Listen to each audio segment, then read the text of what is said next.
Hey there, it's CJ Willie, and I'm back with another Magic the Gathering opening experience. I recently picked up Born of the Gods intro packs. There was one intro pack for each color: white, blue, black, red, and green. In a previous video, I cracked open the intro pack for the white-blue deck.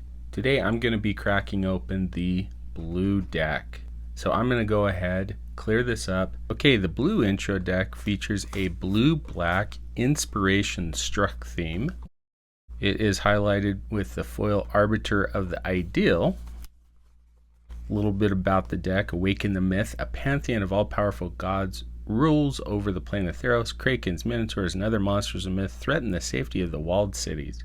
Heroes rise to battle, bolstered by their devotion to the gods. Venture to Theros and find your own path to become a hero. And then a little bit about the Inspiration Struck deck. The gods have given you divine inspiration. Now lay your enemies low. Dream up new strategies to outmaneuver your opponents. Okay, I've found when opening this deck, you got to do it at the bottom. It's a lot easier to get out than trying to struggle through the top of the packaging. Has the two booster packs, which I will be opening up in a later couple of videos. So I'll set those off to the side. I'm not going to go into detail with the information guides. There are two information packets that are included. One helps teach the game to beginners. The other one in the first video, so definitely check out the link to the video in the description below, has more information about each of the intro packs and the contents therein, plus some information about how you can make the intro deck better by adding cards. So I'll set those off to the side and get into this deck. Blue-black is my second favorite color to play. I like blue-white, which was the scheme of the first intro pack that I opened. Sometimes these are a little difficult to open because it's hard to find the pull tab to get the plastic off. Alright, this deck is going to start out with Arbiter of the Ideal. So each intro pack had two rares. One of the rares was a foil version, not an alternate art, just a foil version of the card. Arbiter of the Ideal is a 6 mana, 4/5 flyer, has the inspired mechanic. Whenever Arbiter of the Ideal becomes untapped, reveal the top card of your library. If it's an artifact, creature, or land card, you may put it onto the battlefield with a manifestation counter on it. That permanent is an enchantment in addition to its other types. So in blue, a good way to get cards straight from your library onto the battlefield. Giving it an enchantment type just meant that it was more susceptible to removal. But a 6 mana 4/5 flyer, hopefully in some sort of a control deck, I think that could be a little bit of fun. If I were improving on this deck, I might leave this card in there. And then Triton Shore Thief, it's going to be from Theros, single mana 1/2. Deepwater Hypnotist, 2 mana 2/1, has the inspired mechanic, so whenever it becomes untapped on my upkeep, it's going to allow me to target one of my opponent's creatures, give it -3, -0. So typical blue-black control manipulation of my opponent. Looks like I have a couple of those Deepwater Hypnotists, so I'll put that over here in the Born of the Gods pile. Return Phalanx is from Theros, 2 mana, Defender, 3/3. I can pay 2 mana and have it attack as though it didn't have Defender. So it looks like I'll have a couple of those.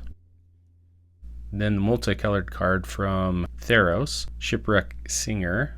So 2 mana, 1 and a 2. It's a flyer. I can either pay 1 and a blue and target opponent a creature controls will attack if able, or I can give a target attacking creature -1, -1 until end of turn.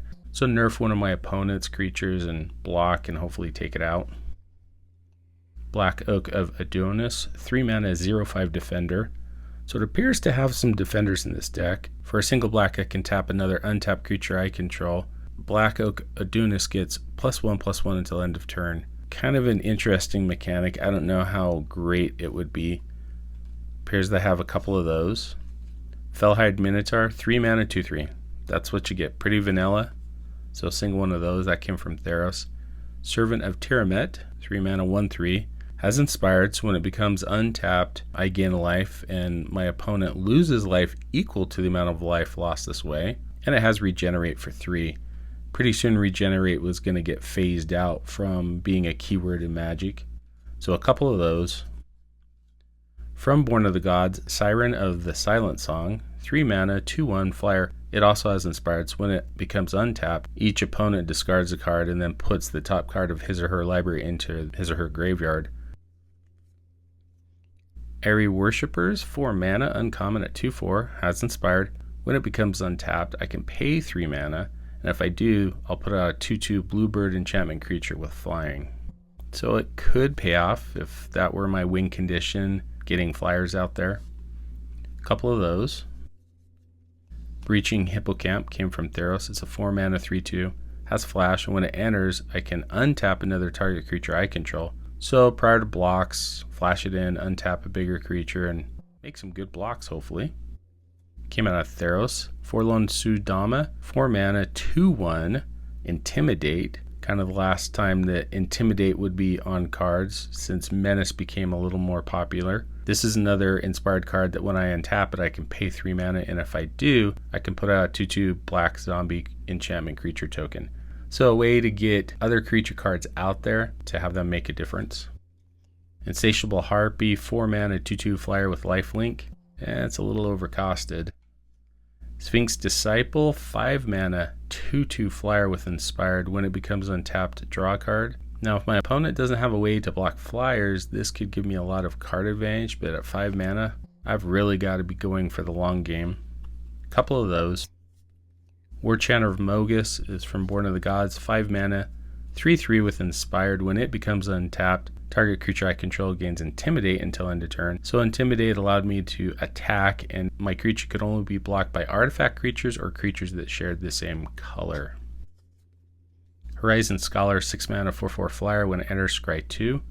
That's not bad. And then let's see if this has a bunch of lands in it. The first intro deck had 26 lands, so I'm going to count. So 15 islands. I wonder if I'm going to end up with 11 swamps. Yes, 11 swamps. So 26 lands, which I think is a little bit on the high side. I would definitely rebuild this deck and see if I can get it down to 24 lands. Now on to the artifacts and spells. Springleaf Drum, 1 generic mana. It's an artifact. I can tap it and tap an untapped creature I control and add 1 mana of any color to my mana pool.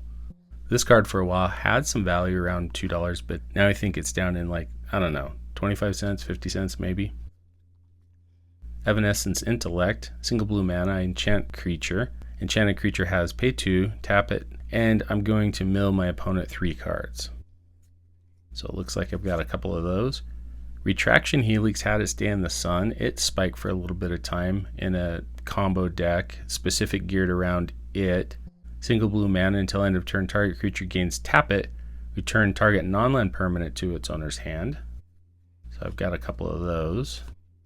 Siren Song Lyre, 2 mana, equipment. Equip creature has pay 2, tap target creature, equip for 2. This is something that would definitely go. Griptide, 4 mana, put target creature on top of its owner's library, so creature control. Oracle's Insight, 4 mana, enchanted creature. Enchanted creature has tap, scry 1, then draw a card. A good way to tap the creature without making it vulnerable in attacks, then on my upkeep, untapping it to trigger Inspire, plus get the added benefit of a scry and a draw. So one of those, Thassa's Bounty, 6 mana sorcery, draw 3 cards. Target player puts the top 3 cards in their library. I'd end up drawing 3 cards and maybe making my opponent mill 3. 6 mana sorcery, destroy target creature its control, loses 2 life. Now that's very expensive. There are plenty of cards that are an upgrade to that. And the last card is the second rare in the intro deck. X generic and 2 blue. Exile X target creatures. For each creature exiled this way, its controller puts a 2/2 green boar creature token onto the battlefield. I don't know that I'd ever want to do this on any of my creatures. I guess it's a way to make my opponent nerf down or trade down creatures that they control. It may have some upside, but I'm not really seeing it. Okay, that was a look at the Born of the Gods Inspiration Struck intro deck. Hope you enjoyed the video. If you did enjoy it, please like, subscribe, and share. Tell me in the comment section what you think about this intro deck. Till next time when I'm back with another Magic the Gathering opening experience.